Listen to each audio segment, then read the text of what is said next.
Hello बच्चों, कैसे हो आप सब लोग। आप हो मेरे साथ बॉन्ड विद केमिस्ट्री पर और मैं हूं वंदना शर्मा। हम पढ़ने वाले हैं previous year questions for these boards और ये स्टार्ट करेंगे हम कोऑर्डिनेशन कंपाउंड से, क्योंकि जो प्रीवियस ईयर क्वेश्चंस होते हैं वो आपकी प्रेपरेशन में लास्ट मोमेंट में बहुत ज़्यादा हेल्प करते हैं और इन्हीं क्वेश्चन की हेल्प से मैं आपको इस चैप्टर के मैक्सिमम कॉन्सेप्ट भी क्लियर करवाऊंगी। तो आप वीडियो को पूरा देखना। Okay, let's start. मेरा पहली सबसे इंपॉर्टेंट चीज पहले क्या है, वो है एप्लीकेशन ऑफ कोऑर्डिनेशन कंपाउंड्स। बहुत इंपॉर्टेंट है, यहां से क्वेश्चन बनते हैं। अब मैंने कैटलिस्ट यूज होते हैं, तो कैटलिस्ट के लिए आप याद कर सकते हैं विल्किंसन कैटलिस्ट, ये रोडियम का कॉम्प्लेक्स है। इस तरह जिगलर नाटा कॉम्प्लेक्स का ये कैटलिस्ट का यूज हम करते हैं फॉर पॉलीमराइजेशन ऑफ इथेन। ये तो हो गया कैटलिस्ट। एज कैटलिस्ट आपके नहीं, इन दो एग्जाम्पल को याद कर लो। इसके अलावा आपके पास मैंने स्क्रीन पर लिखी है application in analytical chemistry. Analytical chemistry में हम बच्चों क्या करते हैं, आयंस की डिटेक्शन करते हैं। ठीक है, आयंस की डिटेक्शन जैसे आप अपनी लैब में जाते हैं, आप आयन को की डिटेक्शन करते हैं, आपने एसिड बेसिक रेडिकल्स किए होंगे, तो वहां पर क्या बनते हैं, हमारे पास कुछ कॉम्प्लेक्स फॉर्मेशन होती है, राइट। अब ये जब आपने डिटेक्शन करनी है इन आयंस की, तो आपके पास पहली चीज है ईडीटीए, जिसका एग्जाम्पल आप लर्न करेंगे। एग्जाम्पल ऑफ ईडीटीए बड़ा इंपॉर्टेंट एग्जाम्पल है। ईडीटीए का यूज लगभग हर फील्ड में होता है। तो यहाँ पर अब आपने जब किया ईडीटीए कॉम्प्लेक्स, तो ईडीटीए का फॉर्मूला मैंने ये लिखा, ये है आपके पास ईडीटीए। ईडीटीए के अलावा कॉपर की एस्टिमेशन जब करनी होती है तो हम अमोनिया का एज अ लिगेंड यूज करते हैं। आयरन 3 पॉजिटिव की एस्टिमेशन के लिए हम KSCN का यूज करते हैं। और जब ये कॉम्प्लेक्सेस बनते हैं तो हमारे पास स्पेसिफिक कलर्स आते हैं हमारे कॉम्प्लेक्स के लिए। जैसे Fe3 पॉजिटिव आयन के साथ जब रिएक्शन होती है KSCN की, तो हमारे पास ये वाला कॉम्प्लेक्स बनता है। कॉम्प्लेक्स बनता है FeSCN थ्राइस। और ये जो कॉम्प्लेक्स बना ना, इस कॉम्प्लेक्स को नेम करो। इस कॉम्प्लेक्स का नाम होगा ट्राई थायोसाइनेटो एस। क्यों ये एस से, ये एस के थ्रू जुड़ा हुआ है ना, तो इसका नाम क्या होगा, थायोसाइनेटो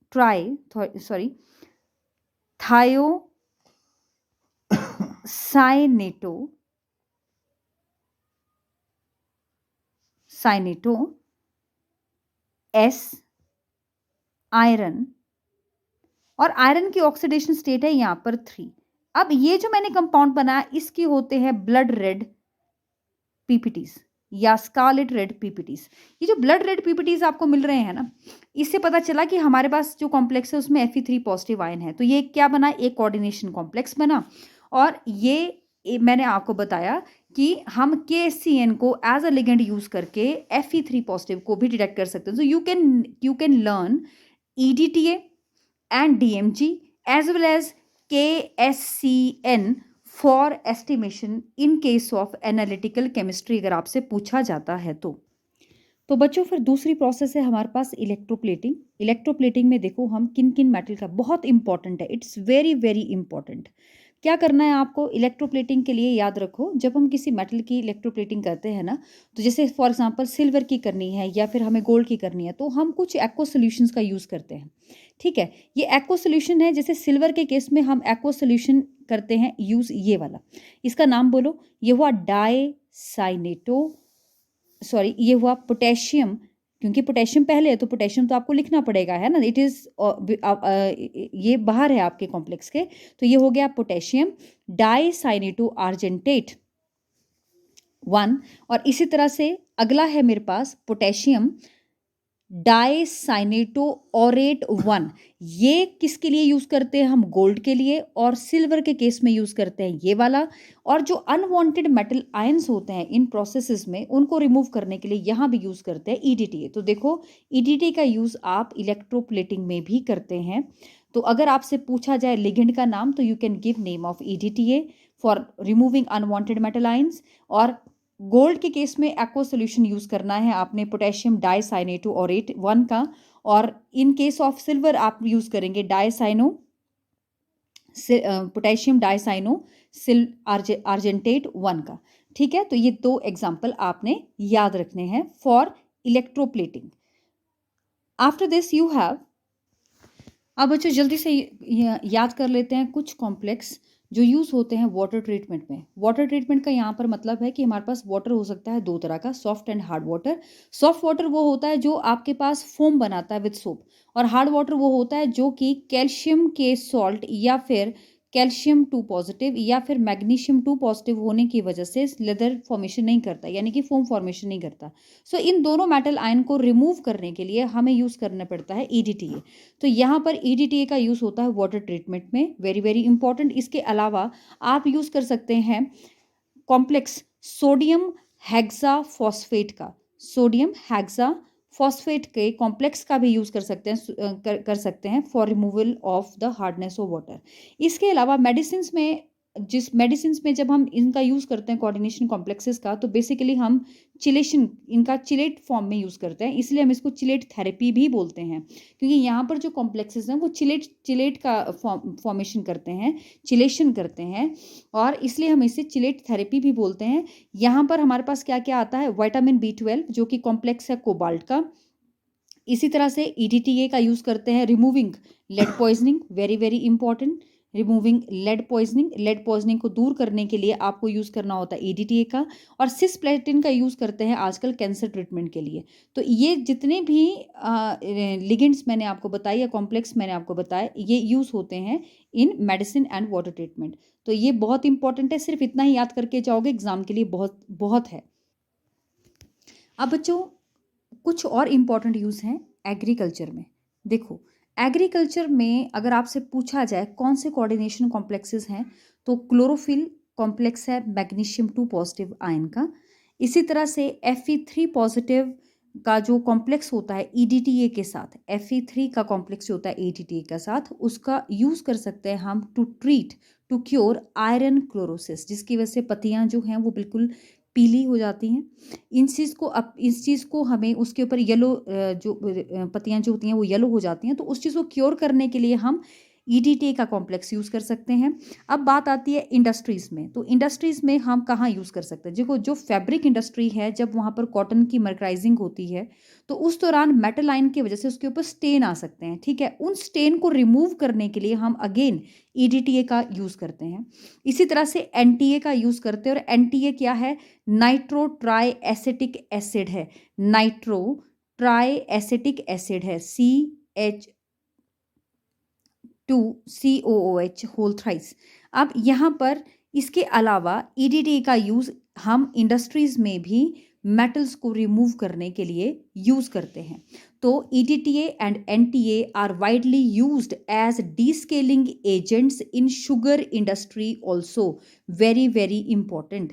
एक चीज़ और भी आप याद रखेंगे, ये जो एनटीए है और ईडीटीए है, इसका यूज़ शुगर इंडस्ट्री में भी किया जाता है। ये शुगर इंडस्ट्री में भी यूज़ होते हैं। तो एक बार से फिर से रिवाइज करते हैं। एग्रीकल्चर में अगर आपसे पूछा जाए, क्लोरोफिल एक बहुत अच्छा एग्जांपल है कोऑर्डिनेशन कंपाउंड का। इसके अलावा अगर आयरन क्लोरोसिस को ट्रीट करना हो, तो हम आयरन का ईडीटीए के साथ कॉम्प्लेक्स यूज़ करते हैं। कॉटन की मर्कराइजिंग के दौरान अगर ईडीटी जो स्पॉट्स बन जाते हैं उसके ऊपर, जो बहुत ही हाईली अल्कलाइन बाथ में जो मेटालिक आयंस होते हैं ना, वो येलो स्टेन प्रोड्यूस करते हैं। तो उस चीज़ को रिमूव करने के लिए भी हम किस चीज़ का यूज़ करते हैं? ईडीटी का। इसके अलावा ईडीटी और एनटीए का यूज़ हम शुगर इंडस्ट्री में भी करते हैं, और इसका यूज़ हम एनटीए का यूज़ हम सोडियम सॉल्ट ऑफ एनटीए का यूज़ हम हैवी मेटल आयंस को रिमूव करने के लिए भी यूज़ करते हैं, which is very very important.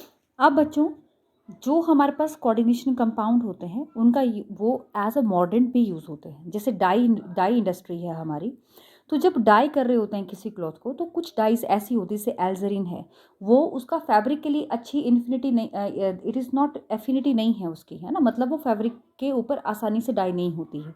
तो उस केस में उसको डाई के ऊपर लगाने के लिए हमें पहले मॉर्डेंट का यूज़ करना पड़ता है, और वो होते हैं कॉम्प्लेक्स फॉर्मेशन या complex compound of aluminium and chromium. Similarly metallurgy में भी एक्सट्रैक्शन ऑफ सिल्वर और गोल्ड के दौरान हमारे पास जो सोल्यूशन बनता है वो भी कोऑर्डिनेशन कॉम्प्लेक्सेस ही होते हैं। जैसे सिल्वर के दौरान हम इसको ट्रीट करते हैं NaCN के साथ, तो हमारे पास ये वाला कॉम्प्लेक्स बन जाता है। इस तरह से गोल्ड के लिए हम ट्रीट करते हैं KCN के साथ, तो हमारे पास ये वाला कोऑर्डिनेशन कॉम्प्लेक्स बनता है, और फिर हम इनमें से अपनी मेटल को जिंक के साथ ट्रीट करके निकाल लेते हैं। सिमिलरली मॉन्ड प्रोसेस में हम निकल के कार्बोनिल कॉम्प्लेक्स का यूज़ करते हैं, यानी कि निकल टेट्रा कार्बोनाइल का यूज़ करते हैं, जो कि वोलेटाइल होता है। उसको जब हम और ज़्यादा हीट करते हैं तो उसमें से निकल मेटल अलग हो जाती है। तो ये एग्जाम्पल आपको याद करने हैं फॉर मेटलर्जी एंड मॉर्डेंट।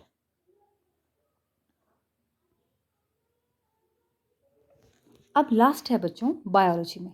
अगर आप देखेंगे बायोलॉजिकल सिस्टम में जो आपके पास कोऑर्डिनेशन कॉम्प्लेक्सेस हैं, चिलेटेड कॉम्प्लेक्सेस हैं, वो कौन कौन से हैं? जैसे आपके पास है क्लोरोफिल, विटामिन B12, हीमोग्लोबिन। ये तीनों एग्जाम्पल आप दे सकते हैं। हीमोग्लोबिन कॉम्प्लेक्स है आयरन का, और विटामिन B12 है आपके पास कोबाल्ट का कॉम्प्लेक्स, इस तरह से क्लोरोफिल है मैग्नीशियम 2 पॉजिटिव का कॉम्प्लेक्स। सिमिलरली और तीनों के तीनों का एक बहुत इंपॉर्टेंट रोल है आपके बायोलॉजिकल सिस्टम में, ठीक है। फोटोग्राफी में अगर आप देखेंगे तो फोटोग्राफी में जो रिएक्शन मैंने लिखा it is very very important. During fixing the developed film और the paper is washed with the solution of sodium thiosulphate. Okay, जब सोडियम थायोसल्फेट, ये हाइपो सोल्यूशन है, जब इसके साथ हम अपने उस क्या कहते हैं, अपनी फिल्म को या पेपर को वॉश करते हैं, तो हमारे पास सिल्वर ब्रोमाइड रिमूव हो जाता है in the form of soluble complex. तो ये जो सिल्वर ब्रोमाइड होता है, इसका रिएक्शन होता है हाइपो सोल्यूशन के साथ, और वो रिमूव हो जाता है उसमें से जो ब्रोमीन है in the form of NaBr, और ये हमारे पास आता है, ठीक है। तो ये हमारे पास फोटोग्राफी में यूज़ होता है। This you have to keep in your mind. तो ये सारे का सारा हमने एप्लीकेशन पढ़ लिया इन कॉम्प्लेक्स। अब चलो हम करते हैं कुछ इंपॉर्टेंट क्वेश्चंस जो हमारे बोर्ड में अक्सर पूछते हैं। पहले हमने एप्लीकेशन को ख़त्म किया, now will come to the question. तो बच्चों अब आते हैं एक बहुत इंपॉर्टेंट क्वेश्चन पर। हमसे पूछा गया है पेपर में, ये हमारा बोर्ड का क्वेश्चन है, और इसमें हमसे पूछा गया था IUPAC नेम बताओ आयनाइजेशन आइसोमर ऑफ, ये हमारा कॉम्प्लेक्स है। इसे मैं दोबारा लिखती हूँ, may be it is not clear. तो ये हमारा कॉम्प्लेक्स है और हमसे इसका आयनाइजेशन आइसोमर पूछा गया है, ठीक है। तो पहली बात तो ये कि इस आयनाइजेशन आइसोमर में देखो वो जो आयंस देता है ना सोल्यूशन में, उसमें डिफर करता है। अभी क्या है, जो ये जो इतना पोर्शन है ये आपका कॉम्प्लेक्स है, ये आपका स्फेयर है, ठीक है, कोऑर्डिनेशन स्फेयर है। इस स्फेयर के बाहर जो भी है वही आयन रिलीज होगा किसी, या वही आयन प्रेसिपिटेट होगा। तो जब आपसे आइसोमर पूछा जाए तो इसका आइसोमर क्या होगा? आप इस क्लोरीन को अगर अंदर, ये क्लोरीन अंदर भी जा सकता है ना, यहाँ से NO3 बाहर आ सकता है, तो आपका जो कॉम्प्लेक्स बना वो क्या होगा? जो इसका आइसोमर होगा वो होगा NH3 होल थ्राइस, Cl को अंदर ले आओ और NO3 को कोऑर्डिनेशन से बाहर कर दो। तो ये जो दो आपने कंपाउंड बनाए, ये कंपाउंड और ये कंपाउंड एक दूसरे के आयनाइजेशन आइसोमर्स हैं। तो याद रखो, compounds which give different ions in solution although they have the same composition are called ionization isomers। ये कंपाउंड जब सॉल्यूशन में डिसॉल्व होगा तो आपको दो तरह के प्रेसिपिटेट्स दे सकता है। एक आपके पास आ सकते हैं Cl नेगेटिव एज प्रेसिपिटेट हो सकता है किसी मेटल के साथ, जैसे आपने BSO4 डाला तो BaCl2 निकल जाएगा, या फिर AgCl के प्रेसिपिटेट बन सकते हैं, या NO3 दे सकता है आपको। सपोज करो आपने AgCl डाला है तो AgNO3 रिलीज हो सकता है यहाँ पर। मतलब बोलने का ये है कि वो कंपाउंड जो सोल्यूशन में आपको अलग अलग तरह के आयंस दे दें, वो आपके आयनाइजेशन आइसोमर्स होते हैं। जैसे ये दोनों एग्जाम्पल मैंने जो यहाँ पर लिखे, हमसे तो यही पूछा गया था कि इस कंपाउंड का आयनाइजेशन आइसोमर बताओ। तो हमने क्या किया, जो क्लोरीन बाहर है उसको कोऑर्डिनेशन स्फीयर के अंदर ले गए और NO3 को हमने बाहर निकाल दिया। अब इसका नाम क्या होगा? देखो ये होता है स्फेयर। इस स्फेयर में है तो स्फेयर में आपने सबसे पहले लिगेंड को अल्फाबेटिकली नेम करना है। तो ये अमाइन जो है, और याद रखना है अमाइन एक न्यूट्रल लिगेंड होता है, इसकी ऑक्सीडेशन 0 होती है। तो यानी कि इसके ऊपर चार्ज 0 है, क्लोरीन के चार्ज के ऊपर चार्ज माइनस होता है, और जो भी लिगेंड नेगेटिवली चार्ज्ड होते हैं उनके नाम के पीछे हम O या IDO लगाते हैं, ठीक है। तो अब मैं इसका नाम लिख रही हूँ अब सबसे पहले देखो, नाम हमें इस कॉम्प्लेक्स के अंदर का लिखना है ना। तो सबसे पहले लिगेंड, चलो लिगेंड का नाम लिखेंगे तो ये हो गया क्लोरिडो, कोई गैप नहीं देना आपने। सॉरी, क्लोरिडो पहले नहीं आएगा क्योंकि अल्फ़ाबेटिकल ऑर्डर चलना है, तो सबसे पहले आएगा ट्राइअमीन। हम ट्राई को नहीं देख रहे हैं, हम अमाइन का ए देख रहे हैं, ये ध्यान रखना। ट्राइअमीन, फिर क्लोरिडो, फिर निकल। ठीक, अब निकल की ऑक्सीडेशन स्टेट कितनी है? 2। और अब आगे हम कॉम्प्लेक्स से, हमने देखो अमाइन को नेम कर दिया, हमने क्लोरीन को नेम कर दिया, निकल को नेम कर दिया, उसकी ऑक्सीडेशन स्टेट लिख दी है, और लास्ट में है हमारे पास NO3। NO3 होता नाइट्रेट, इसको सिंपल नाइट्रेट ही लिखना है, सो इट इज नाइट्रेट। ठीक है, सो इट इज क्लोरिडो निकल 2 नाइट्रेट, ट्राइअमीन क्लोरिडो निकल 2 नाइट्रेट, राइट। तो अब मैं यहाँ पर कुछ और आयनाइजेशन आइसोमर के एग्जाम्पल लिख रही हूँ, इस क्वेश्चन के साथ आपका वो भी रिवाइज हो जाए। सेकेंड एग्जाम्पल हम कर सकते हैं ये वाला। इस सेकेंड एग्जाम्पल में देखो, मैंने एक कॉम्प्लेक्स लिखा है, इस कॉम्प्लेक्स का आयनाइजेशन आइसोमर क्या है? ये वाला। इसमें सल्फेट आयन बाहर है, अब अगले कॉम्प्लेक्स में सल्फेट अंदर है और ब्रोमीन बाहर है। इस तरह के कॉम्प्लेक्स जब भी आपको मिले, ये आयनाइजेशन आइसोमर्स हैं। जब आप पहले वाले कॉम्प्लेक्स को BaCl2 के साथ ट्रीट करोगे तो आपके पास BaSO4 बाहर निकल जाएगा। जब आप इस कॉम्प्लेक्स को, नीचे वाले कॉम्प्लेक्स को सपोज करो AgNO3 के साथ ट्रीट करते हो तो AgBr निकलेगा एज अ प्रेसिपिटेट। तो ये ऐसे कॉम्प्लेक्स जो आपको डिफरेंट आयन देते हैं सॉल्यूशन में, उनको हम क्या कहते हैं? Ionization isomers. ठीक है, तो यहां से हमारा क्लियर हो जाता है आयनाइजेशन आइसोमर्स। नेक्स्ट क्वेश्चन है, हमें tetraammine aqua chlorido cobalt 3 chloride का फॉर्मूला लिखना है। ऐसे क्वेश्चन भी आपके पास पेपर में आते हैं। सीधी सी बात है, यहाँ टेट्रा अमाइन लिखा है, इसके आगे कुछ अगर मेटल लिखा होता तो हम कॉम्प्लेक्स के बाहर उसे इंडिकेट करते, यानी यहाँ इसके कॉम्प्लेक्स के बाहर लिखने के लिए तो बेटा हमारे पास कुछ भी नहीं है। तो टेट्रा अमाइन एक्वा कोबाल्ट है, टेट्रा अमाइन का मतलब हुआ NH3 है, टेट्रा मीन्स 4 टाइम्स। हमारे पास है chlorido, that means we have Cl। उसके बाद हमने लिखा है कोबाल्ट, तो कोबाल्ट को हमेशा आपने यहाँ बिगिनिंग में लिखना है। इसकी ऑक्सीडेशन स्टेट है बच्चों 3, और इसके बाहर आपको बोला गया है क्लोराइड, तो क्लोराइड लिखेंगे यहाँ पर। अब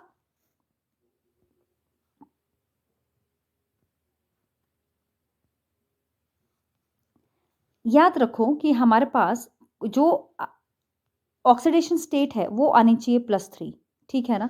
तो +3 कैसे आएगी वो आपको पता लगाना है। आपको कैसे पता चलेगा कि आपने यहाँ पर कितने Cl यूज़ करने हैं? देखो, अगर कोबाल्ट +3 है तो अब इस कॉम्प्लेक्स का चार्ज लिखो। इस कॉम्प्लेक्स का चार्ज हुआ +3, मैं सिर्फ चार्ज लिख रही हूँ, ध्यान रखना, +4 × 0, क्योंकि अमोनिया के ऊपर कोई चार्ज नहीं होता, प्लस ये हो गया जी आपके पास -1। अब देखो आपके पास टोटल चार्ज कितना है आपके कॉम्प्लेक्स पर। मैं सिर्फ इस कॉम्प्लेक्स की बात कर रही हूं, मैं अभी क्लोरीन की बात, मुझे ये पता करना है कि इस फॉर्मूला में मुझे कितने क्लोरीन बाहर लगाने हैं। तो टोटल चार्ज मेरे पास आ रहा है 2। इसका मतलब मेरे कॉम्प्लेक्स पर +2 चार्ज है, तो मेरे पास कितने क्लोरीन होने चाहिए? ऑब्वियसली मेरे पास 2 क्लोरीन होने चाहिए। तो अब मेरे पास ये फॉर्मूला क्या बनता है? मेरा फॉर्मूला बना CONH3 टेट्रा है, फिर है क्लोरीन, ये मैंने बंद कर दिया, और बाहर होने चाहिए 2। This will be the answer for this question. Next question है, what is meant by chelate ligand? Chelate effect किसे कहते हैं? चिलेट इफेक्ट किसे कहते हैं? जब हमारे पास ऐसे लिगेंड हो जो पॉलीडेंटेट लिगेंड हो, या बाइडेंटेट, ट्राइडेंटेट, या फिर पॉलीडेंटेट लिगेंड्स हों, वो मेटल के साथ आकर के बॉन्ड कर जाते हैं, तो वो जो कॉम्प्लेक्स एक क्लॉ टाइप स्ट्रक्चर बनाते हैं, और उसी क्लॉ लाइक स्ट्रक्चर में, उसी कॉम्प्लेक्स में, उसी स्ट्रक्चर को हम क्या बोलते हैं? चिलेट बोलते हैं। ये जो चिलेशन है, इसका एक बहुत अच्छा फ़ायदा होता है। चिलेशन की वजह से आपके कॉम्प्लेक्स की जो स्टेबिलिटी है वो बढ़ जाती है, राइट। आपके कॉम्प्लेक्स की स्टेबिलिटी बढ़ती है by chelation. So what will happen due to chelation? Chelation जो होती है वो स्टेबिलिटी, आपके कॉम्प्लेक्स की स्टेबिलिटी को इंक्रीज करती है। Please give. तो अगर आपसे कोई ऐसा कोई क्वेश्चन पूछ लिया जाए जहाँ पर एक आपके पास चिलेटिंग लिगेंड हो, याद रखो जितने भी बाइडेंटेट लिगेंड होते हैं, जैसे इथाइलिन डायमीन है, EN लिखा हो, या फिर आपके पास EDTA लिखा हो, तो ये जो कॉम्प्लेक्सेस होते हैं ये कैसे लिगेंड है, ये चिलेटिंग लिगेंड है। ये जब भी मेटल के साथ जुड़ेंगे ये मेटल उस कॉम्प्लेक्स की स्टेबिलिटी को इंक्रीज कर देंगे। तो अगर ये कहीं लगे होंगे तो ये याद रखना कि ये उस कॉम्प्लेक्स की स्टेबिलिटी को हमेशा इंक्रीज करते हैं।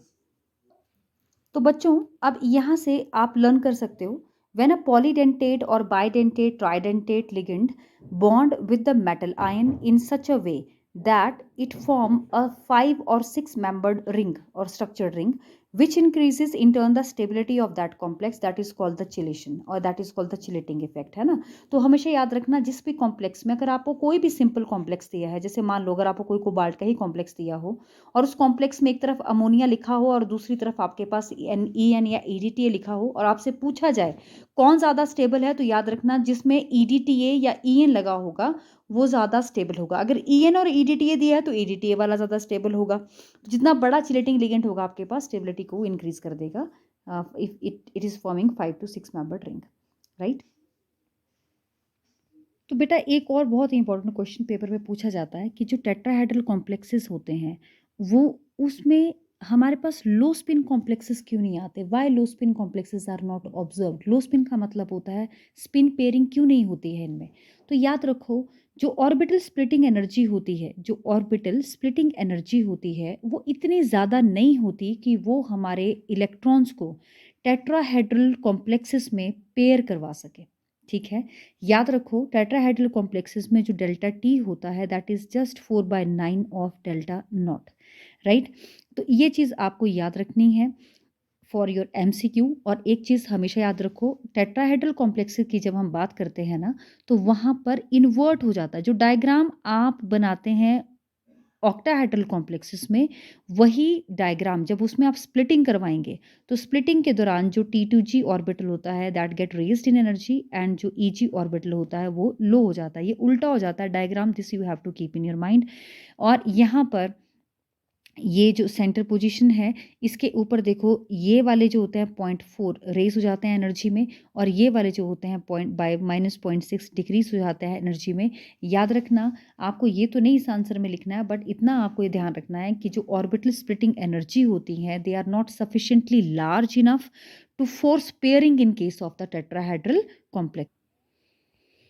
अब बच्चों आते हैं अगले क्वेश्चन में जो हमसे बोर्ड में पूछा गया है। ये क्वेश्चन पहले भी बोर्ड में आया है। Describe the shape and magnetic behaviour of the following complex. Complex है हमारे पास CONH3 6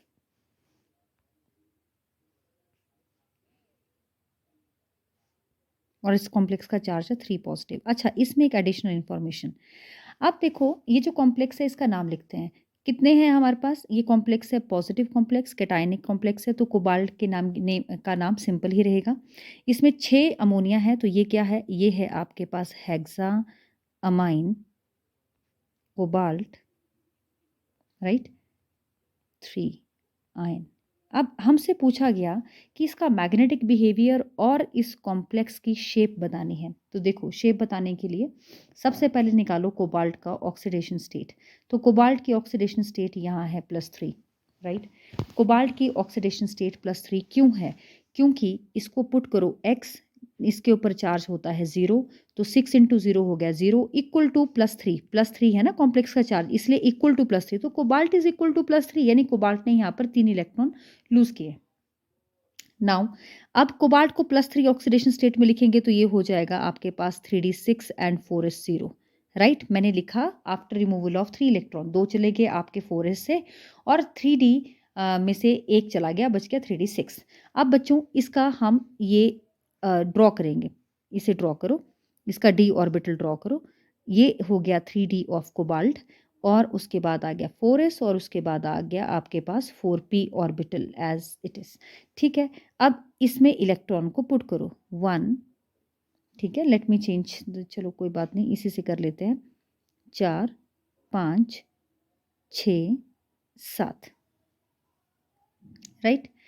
अब आपके पास नॉट 7 सॉरी, यहाँ पर कितने इलेक्ट्रॉन्स आएंगे हमारे पास आएंगे सिर्फ 6 इलेक्ट्रॉन्स। तो I have to use, give me a second please, मैं इसको दोबारा से बनाती हूँ।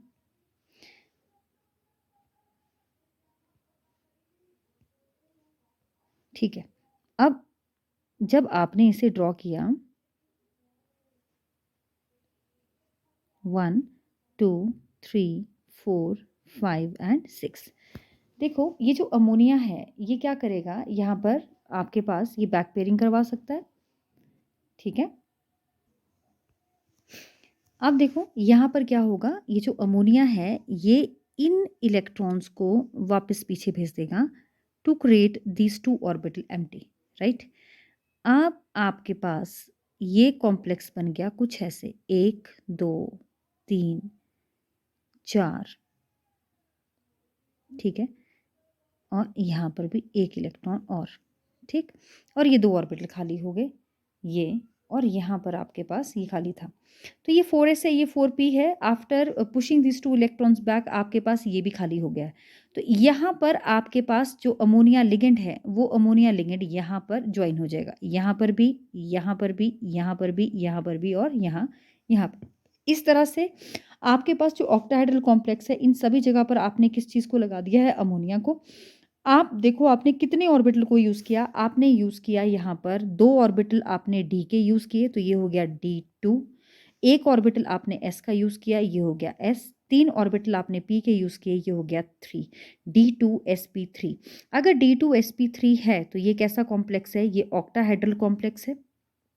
इस कॉम्प्लेक्स में आपने अंदर वाला d ऑर्बिटल यानी आपने 3d ऑर्बिटल को यूज़ किया है, तो ये इनर ऑर्बिटल कॉम्प्लेक्स है, ये इनर ऑर्बिटल कॉम्प्लेक्स है, वेरी इंपॉर्टेंट। अब इस कॉम्प्लेक्स में आपके जो इलेक्ट्रॉन है वो सारे के सारे इलेक्ट्रॉन पेयर हैं। देखो ये सभी इलेक्ट्रॉन कहाँ से आ रहे हैं, ये आपके अमोनिया से आ रहे हैं, बाकी इसके पास अपने थे। तो यहाँ पर कोई अनपेयर्ड इलेक्ट्रॉन नहीं है, तो ये कैसा कॉम्प्लेक्स आया, ये आपका डायमैग्नेटिक कॉम्प्लेक्स है, because there is no unpaired electron, so it is diamagnetic, it is octahedral, it is inner orbital complex, it's hybridization is D2sp3 and very very important एक और चीज़, ये लो स्पिन कॉम्प्लेक्स है ना, because इसमें तो आपके पास बनी ही नहीं है स्पिन, तो ये आपके पास क्या है, ऑक्टाहेड्रल कॉम्प्लेक्स है, ये आपने याद रखना है, ये वेरी इंपॉर्टेंट क्वेश्चन। इसके बाद उसने हमें बोला है NiCN42 नेगेटिव को भी बताएंगे, और हमें यहाँ पर दिया है देखो एटॉमिक नंबर भी आपको गिवन है। अच्छा निकल का कॉम्प्लेक्स देखते हैं, अगर मुझे निकल का कॉम्प्लेक्स देखना है, let me change this colour, तो हम इसे कैसे करेंगे। अब बेटा निकल के केस में भी आपके पास ऑक्सीडेशन स्टेट आ गई, CN4 है ना, CN के ऊपर होता है नेगेटिव चार्ज, तो 4CN बाहर है 2 negative charge, oxidation state of निकल है यहाँ पर 2, यहाँ पर आ गया आपके पास 3D8 कॉम्प्लेक्स और 2 इलेक्ट्रॉन कहाँ से रिमूव हुए, S से, तो 4s0 आ गया। यहाँ पर भी आप क्या करो, ड्रॉ करो अपना d ऑर्बिटल, आपने d ऑर्बिटल ड्रॉ करना, ये 4th और ये हो गया 4p। अच्छा ड्रॉ करने के बाद देखो ध्यान से, आपके पास एक 2 इलेक्ट्रॉन यहाँ, 2 यहाँ, क्योंकि 1 2 3 4 5 6 7 8 है ना, आपके पास ये ऑर्बिटल आपने भरने हैं, 8 इलेक्ट्रॉन भर दो, राइट।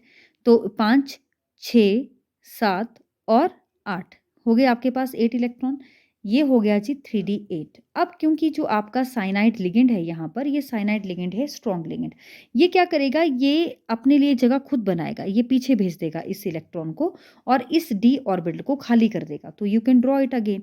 अब इसको ड्रॉ करो फिर से, ये बन गया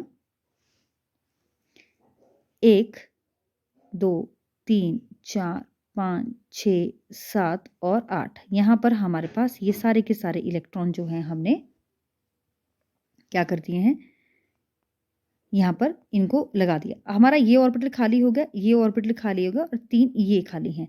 हमको लिगेंड कितने लगाने हैं, 4 लिगेंड, तो एक यहाँ आएगा CN, एक CN यहाँ आएगा, एक यहाँ आएगा, एक यहाँ आएगा। तो जो आपके पास इस केस में हाइब्रिडाइजेशन बनेगी वो बनेगी DsP2। अगर DsP2 बनेगी तो ये क्या है बेटा, ये है स्क्वायर प्लानर कॉम्प्लेक्स, और ये वाला कॉम्प्लेक्स भी क्या हुआ आपके पास पूरी तरह से डायमैग्नेटिक है, क्योंकि यहाँ भी अनपेयर्ड इलेक्ट्रॉन आपके पास नहीं है, राइट। अब बेटा करते हैं एक और क्वेश्चन, ये क्वेश्चन भी बोर्ड में हमारे से पूछा गया था और वेरी वेरी इंपॉर्टेंट क्वेश्चन है। देखो इस क्वेश्चन में हमें क्या बोला गया कि एक कॉम्प्लेक्स है हमारे पास, और कॉम्प्लेक्स क्या है, मैं इस कॉम्प्लेक्स दोबारा लिखती हूँ, FeEn ट्वाइस Cl2, ये आपके पास यहाँ पर कॉम्प्लेक्स है, ठीक है, इस कॉम्प्लेक्स के बाहर आपके पास क्लोरीन है। इस कॉम्प्लेक्स में आपसे पूछा गया है कि इस कॉम्प्लेक्स में आयरन का ऑक्सीडेशन स्टेट बताओ। तो देखो आयरन को एक्सपोर्ट करो, इथाइलिन डायमीन तुम्हें मालूम है ऑलरेडी, ये एक न्यूट्रल लिगेंड है, इसको ज़ीरो ले लूँ। क्लोरीन यहाँ पर भी है -1 इनसाइड द कॉम्प्लेक्स, और एक और है आपके पास आउटसाइड द कॉम्प्लेक्स, ये भी हो गया -1 इक्वल टू 0, क्योंकि ये कॉम्प्लेक्स के बाहर कोई चार्ज नहीं है। तो x कितना आ गया +3, ऑक्सीडेशन स्टेट ऑफ क्लोरीन होगी +3। ठीक है, अब आपसे पूछा गया hybrid orbital and the shape of the complex. Okay, hybrid orbital and the shape of the complex. देखो इसमें कितने लिगेंड है, सबसे पहले पहचान करो कि ये कैसा कॉम्प्लेक्स है, हमको सिर्फ इस कॉम्प्लेक्स से मतलब है। ठीक है, इस कॉम्प्लेक्स में कितने टोटल लिगेंड्स हैं? लिगेंड तो आपको 4 ही दिख रहे हैं, 2 EN है और 2 C है, लेकिन EN आपको पता है कि बाइडेंटेड लिगेंड है, और bidentate ligand at a time 2 bond बनाता है ना? ये बाइडेंटेड लिगेंड है। बाइडेंटेड कितने बॉन्ड बनाता है? 2 बॉन्ड्स। आपके पास कितने EN है? 2, तो आपके पास हो गए टोटल 4 और 2 हो गए क्लोरीन। तो इसमें कितने हो गए? 6 बॉन्ड बने। 6 बॉन्ड का मतलब हुआ कि यहाँ पर जो ज्योमेट्री है वो क्या होगी? D2sp3, ये बड़ा लिगेंड है। EN आपके पास ज्योमेट्री आएगी D2sp3। अच्छा, आपसे पूछा गया D2sp3, इसके अलावा आपसे पूछा गया है तो कि ये क्या, ये आपके पास मैग्नेटिक बिहेवियर बताओ कॉम्प्लेक्स का। तो ठीक है, मैग्नेटिक बिहेवियर बताने के लिए आपको आयरन को उसकी ऑक्सीडेशन स्टेट के साथ लिखना पड़ेगा। उसकी ऑक्सीडेशन स्टेट कितनी है? +3। +3 का मतलब होता है, +3 का मतलब होता है ये है 3D5 एंड 4s0। चलो इसको बना दो, 1 2 3 4 एंड 5। ठीक है, अब इलेक्ट्रॉन को ऑब्वियसली इसमें जगह है, ये इलेक्ट्रॉन आपके पास पीछे चले जाएंगे to accommodate this EN2 and Cl2। So आपके पास एक अनपेयर्ड इलेक्ट्रॉन तो बेटा यहाँ पर रहेगा ही रहेगा after like after because of this 2 electrons, है ना? तो एक इलेक्ट्रॉन अनपेयर्ड रहेगा। तो ये कैसा कॉम्प्लेक्स है? ये माइल्ड पैरामैग्नेटिक कॉम्प्लेक्स होगा। It is a paramagnetic complex. तो हमारा अगला आंसर भी हो गया, ये पैरामैग्नेटिक कॉम्प्लेक्स है। बेटा इसके बाद वो अगले क्वेश्चन में हमसे पूछ रहा है कि आप नंबर ऑफ ज्योमेट्रिकल आइसोमर्स बताओ। तो देखो जो ज्योमेट्रिकल आइसोमर्स होते हैं ना, वो होते हैं सिस एंड ट्रांस।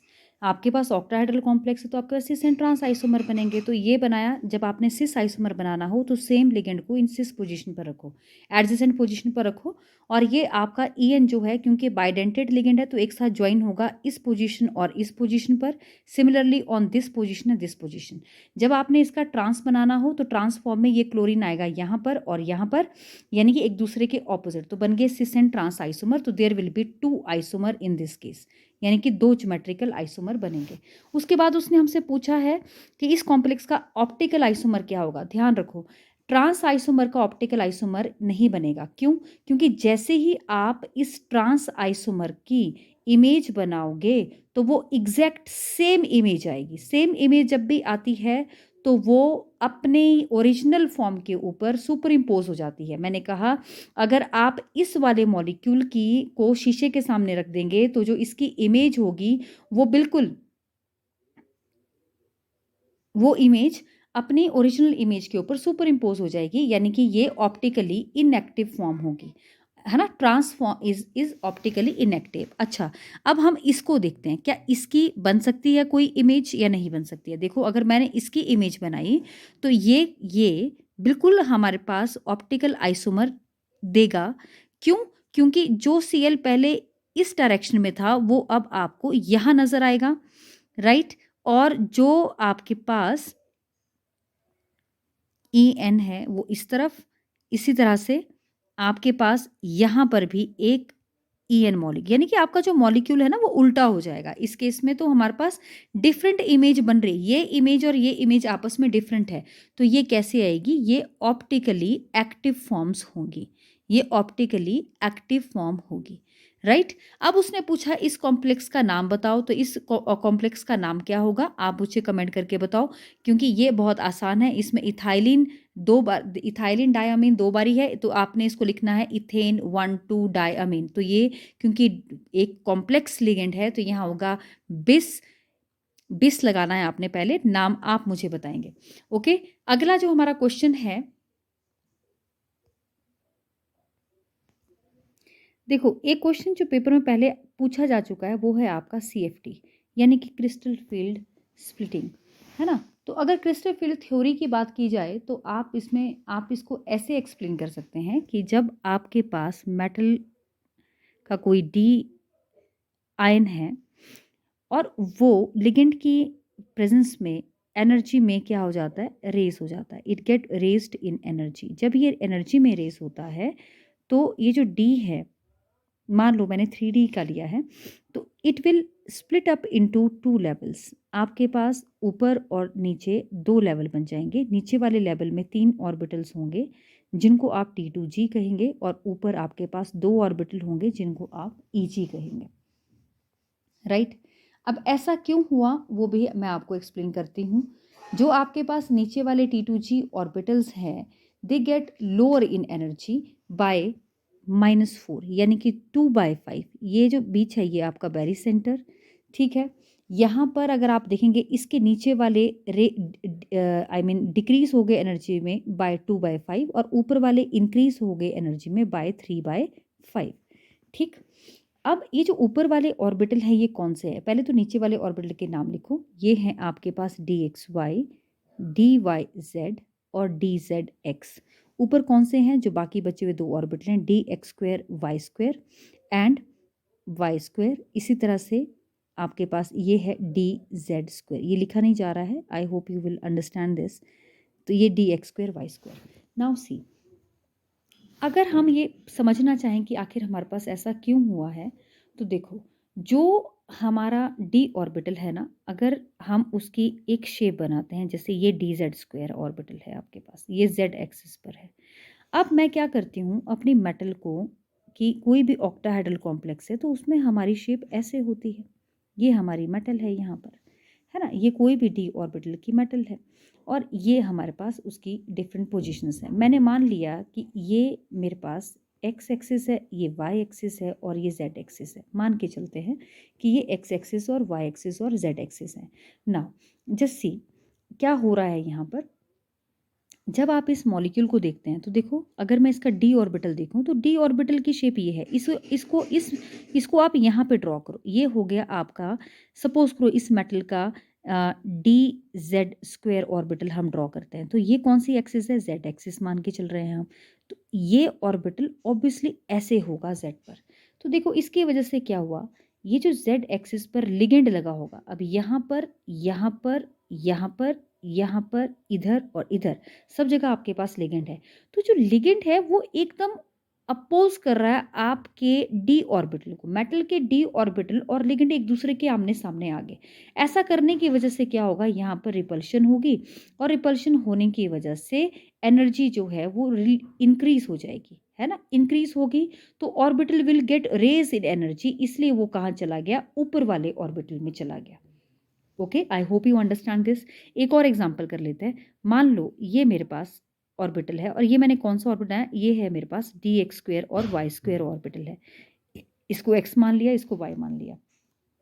अगर ये ऑर्बिटल हो तो हम इसे कैसे दिखा सकते हैं? तो देखो, इस केस में पहले तो मुझे इसे रब करना पड़ेगा। इसको रब कर देते हैं और फिर से इसको ड्रॉ करते हैं, ठीक है।